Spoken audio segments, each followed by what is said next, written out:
running now? Yeah. Look at all this oil, though. It's you don't realize just how big this turbocharger is until you're up against it. It's fucking wild.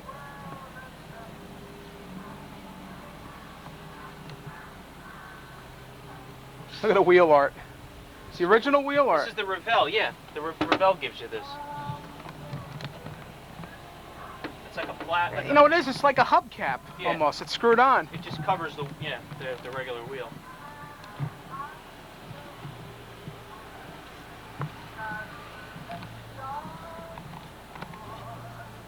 This is a neat angle right here, just looking right up over the wing. Scott's head sticking up on the top of it. Say cheese.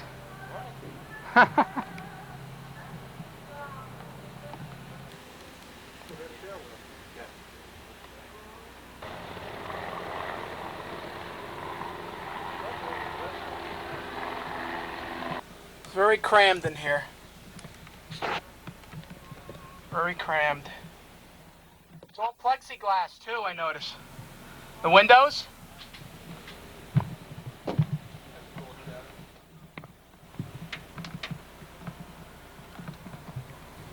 A lot of light in here. What do we got here?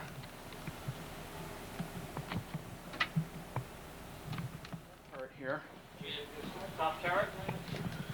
This obviously is not moving here. I'm gonna have to crawl around this thing here. Oops, there goes the lens cap. See the gear stuff? The gear on this thing? It's cool. Now, the midsection of the plane here looks like the radio operator. What else we got here? More radio stuff. A couple of seats. Out the top. It's cool. There's usually a Top Gun that's here. Out here. This is cool. Oh, the Bombay. This is a very narrow section. Oops. This is going to be a nice one. I tried doing that in flight when the doors were open. Forget it. It's awesome though. I mean, it's cramped, but it's awesome. Oh yeah, this is going to be fun. I'll have to turn this off here. Get through. We're at the rear of the fuselage looking up at the guns. We got the right tail, or the right gunner and the left gunner. It's cool, I like this.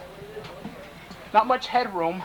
No, they just have the basic lighting to get by with. Heavy. I guess it's like about 20, 25 pounds.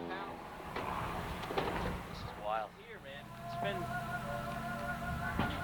This is great to have it all yourself like this. On the weekend, it's going to be packed. Yeah, I told you on a Thursday, nobody's going to show up. Very little people. What time is it? It's 11:30.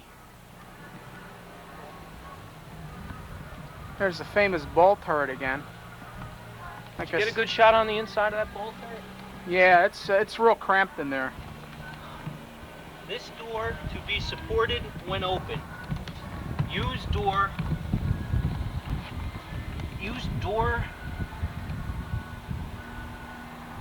deck cables when working on turret. It's got like a...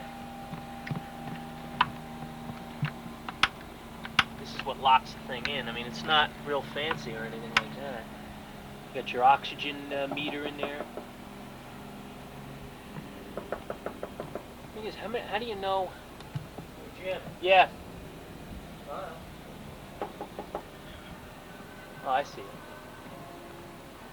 Man, it's true. They had to have little guys in here.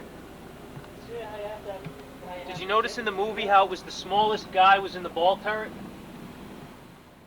Swing around. Sick. Look at that in there. Yeah, you gotta be a midget. No wonder why they had 18-year-old kids fit in here, because nobody else could fit. Certainly not I. Little 98-pound kid sitting inside there. It's probably fire. This thing, the casings drop right out of here. The Memphis. Casing is in, they just fly right out. Here. Who is this? Eddie Grable. Yeah, that's what I thought. some more ammo or whatever, fake ammo. Huh? You can spend more than an hour here on this thing. Well, I'm sorry, you want to spend more than an hour? Yeah. You can spend Oh, sure, spend, you know. This little latch to release this. We got the gun here, right? Yep. This thing releases and this It's comes... on some type of bracket and it just pulls right out. So you can stick it out the top of the plane. Welcome to This Old Plane with Bob Vila now. Yeah, this is a pain in the ass here. Hey, Ed, take a look at the bolter right there. Hang on a second. This is neat. Is that oxygen or something? Or is that just hydraulic? Yeah, it's hydraulic, I think, going to that whole line there, the tube, right here. This must be some hydraulic to turn the ball. It's all in a gear system.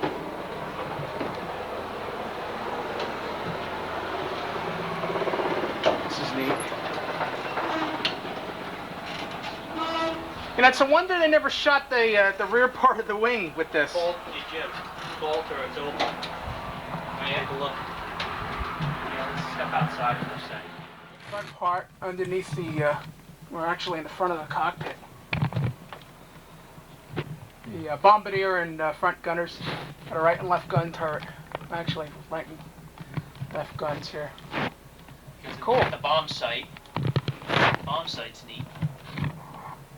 Yeah, you can't go up there. You can't see much, but it's pretty. I think if you want to really say much about it, this is probably the largest area of the plane. I mean, you can at least maneuver in here. All right.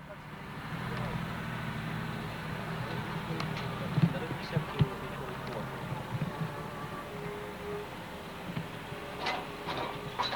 Directly up the back wing there. That's like up against the sky. Cool. That's a neat angle.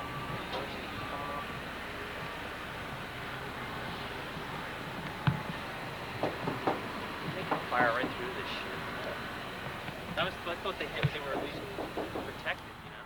Beacons for the path. A lot of people here.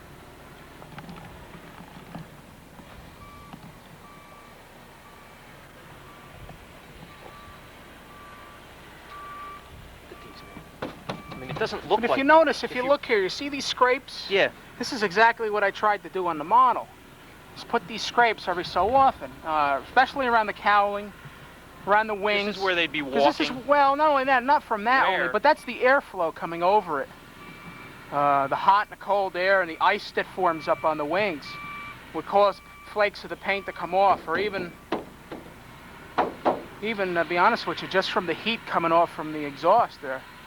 I mean, if you look underneath, you see how black and how oily it is under here. Yeah. Ugh.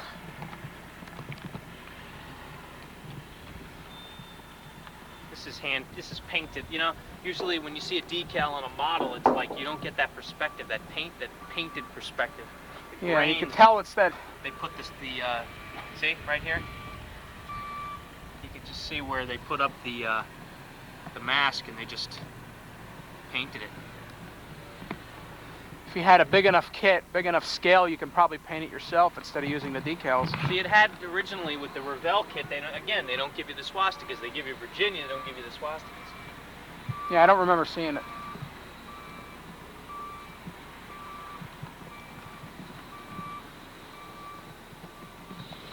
Here's your fill thing, your little fill.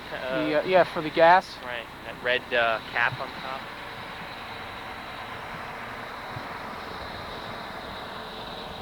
Yeah, look at this oil and grease. I wonder what this is. I don't know. You think it's some sort of No. fuel spill or something, maybe? Any excess fuel? What's this for? This little red thing. I don't know. It looks like some type of exhaust port. I don't know exactly. It could come off the engine somehow.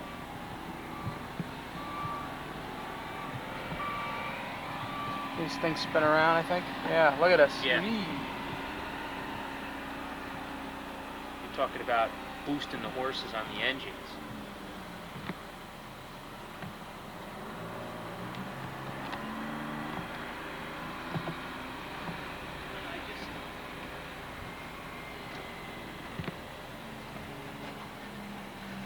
This is cool. But you see where you have this deep-rooted wing structure here, which the B-24 didn't have. Look at that.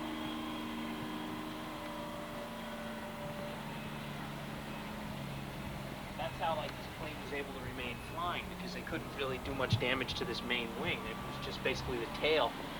When you saw like the planes come back shot up, it was the tail, the back rudders.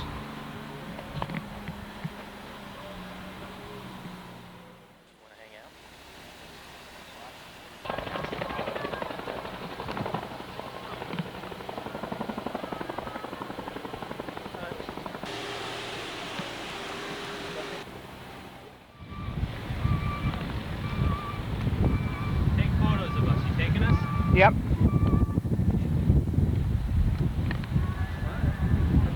Smile, you're on candid camera.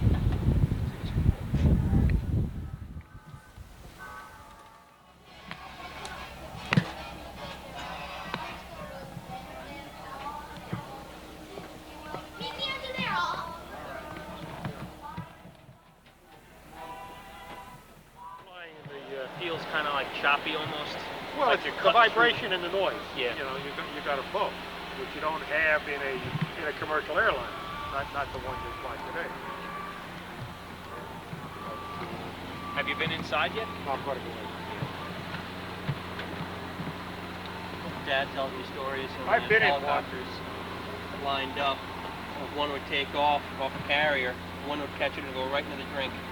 Well, I have flown off a carrier as an engineer with a Canadian carrier, the HMCS Bonaventure. It was in a prop-driven ASW, the SDR, CSDR. And you walk on a catapult, it's like somebody kicks you in the ass. And then landing, it's the smallest airport you've ever seen in your life. Okay? And this was daytime. I was up on the flight, what do they call it? The Islanders, watching them do night exercise. They got a little row of orange, 2 rows of orange lights coming in on that. This one didn't have a chance to get. Yeah. Well, even you see these interviews with these Tomcat pilots, and they even say they got to go around 2 or 3 times just to hit the deck. Well, a landing on a carrier is called a controlled crash because the jet, as opposed to a prop build, has to come in faster because there's a delay time if you have to go around between pushing the throttle forward and getting the thrust, which doesn't occur with a prop build. It's almost instantaneous, so they kind of come in hot. It's a whole different situation. And you got stall speed. If you go too slow in a jet, you fall off a rock. Well, yeah, but of course, what's interesting is something called ground effect. Ground effect is the lift under the wing when you get close to the ground. And when they take off from a carrier, sometimes you see them get down below, but they're actually then picking up the ground effect from the ocean, and they're all right. So there's a ground effect situation. It's like it's ocean effect. Well, you know, we talk about it, yet it was amazing in those days that Jimmy Doolittle could launch B-25 from a little cat, and they were little, even they were all big, they weren't very small. Even going even up to Vietnam, where you could pick out a valve in a pipeline, which they did, and hit it. With these things, you saturate bomb, and half the time they missed anyhow. You had a lot of planes within close proximity to each other, and you figured you had them all flying together. You figured you'd hit something. And even then they missed. Yeah. It wasn't really precision. Well, it wasn't, because no matter, and I'm an engineer and I did bomb one and stuff. You assume the wing in the direction. You can't calculate it. So already you got an error. Right. So then everything goes from there. So it's a great wishful thinking. Take a look at that B-24 Sunday. They're supposed to bring a 24. 24 in, which is a twin tail consolidated one. Those are neat. Same. The Germans called them flying coffins. I'll tell you. Well, a friend of mine piloted a B-26, and that was a flying. Widowmaker? Huh? Widowmaker? The Widowmaker. Okay. He walked away from 3 crashes in England. The thing they said about the B-24 was when it got a direct hit, the wings would tend to fold up. You see it too in most of the footage that you see of those planes going down. You see one of the wing or both of the wings. A friend of mine was a crew member on a B-29. Got shot down over the Sea of Japan. He and 2 others survived. The other 8 never made it. In fact, he was bobbing around for about over a day and a half, and then got picked up by a submarine. But the B-29 was a pressurized airplane. Right. There's a tube that connects the aft and the forward sections. Right. And the guns are remote control, fired with a little Remote computer, a control little turrets, analog yep. computer, not with a 50 guy handheld it. Altogether different situation. They were dropping mines into the Sea of Japan, and as I said, I'm lucky to be alive. Well, you talk about getting into the airplane. His navigator on the flight before is coming in or out, I guess coming out of the hatch. He had a ring on, and he caught the ring and he yanked his finger off. He didn't make the flight, and he's alive today. How come you know so much about this stuff? I follow it. Read a lot. No, I mean, because usually, you've got to be old farts like me No. who.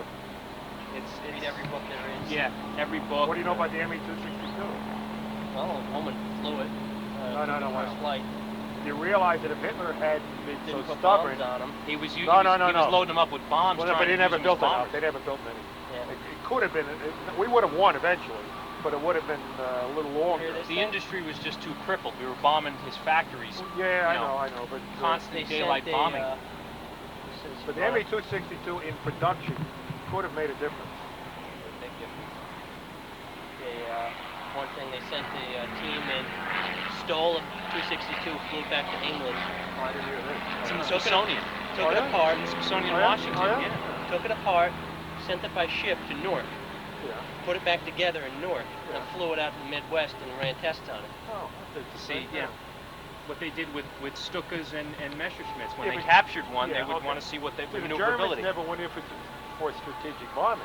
They never built They- a 4 They engine. never had a heavy bomber. They never built a 4 engine. Okay. The 2 engines were the biggest thing. The they Junkers. The Junkers and the rest of them. They never- 88. Yeah. And the Stuka, of course, was a dive bomber, which was effective in the early part of the war. Well, no, Against no, Poland no, no. and- Against France. No. Don't. More than Poland, it was against France and the early part of our before Dunkirk. It was a very effective weapon. It also had a siren on it. It scared the hell out of people. Psychological. No. Hey, don't belittle psychology. The Japanese used it in Guadalcanal, screaming things. And the Chinese did it in Korea. Blowing bugles. Blowing bugles and yelling names, so it has an effect. Or if you survived when you got back. 25 missions you were finished. Well, You now made then it. they made it 50. Well, you knew when you got back at the end of the flight, you had a warm bed and a hot meal. Okay. The ground that never occurred. So, everything has got its good side and bad side. You're getting shot down, you hang around for a week.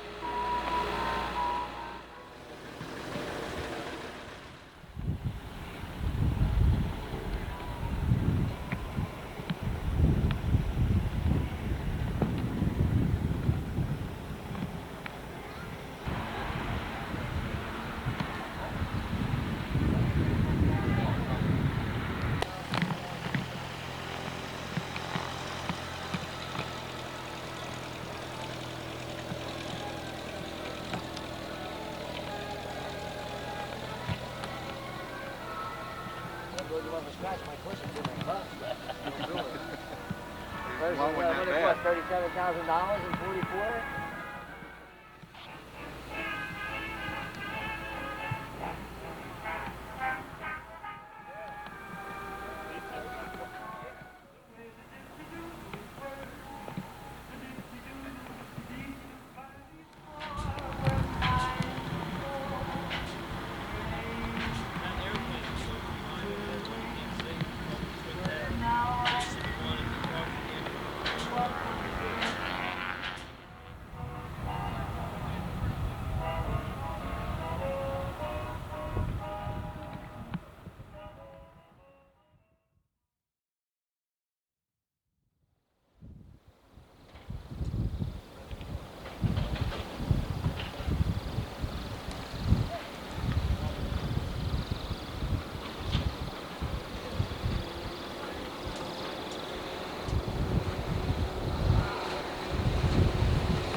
So you haven't been in a plane like this for 45 years, huh? That's right. You know, the last one I flew, believe it or not, was down to Greenville, one of the Carolinas. North Carolina. Not Greensboro, but Greenville. Oh, Greenville. And they had a place where they were flying all these things. And I flew a brand new one, just delivered from the factory down there. And this was the graveyard for them after the war. And there was a guy down there who was guiding me into a parking place. And there wasn't room enough to get in that parking place. And I stopped taxiing. I was shaking my head, no. He says, come on. Smash And into the other. finally, I stuck my head out, you know, and said, there's enough room. He says, don't worry about it. We don't need the wings anymore. Oh, gee. Right. Smash in there. Oh, yeah, brand new air. Oh, dude.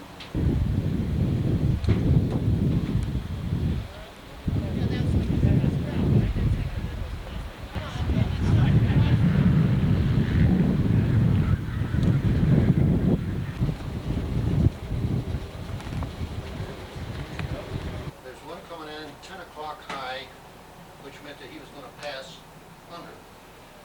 Probably. When he would be coming in 10 o'clock high, he'd pass under. This guy over here would hear this, and he'd be down here wiping that area. When that plane came through, he'd be wiping that area that guy's going to come through. He hadn't seen the plane yet, but he knows pretty for sure where it's going to pass under. So he's laying for it. And that's where the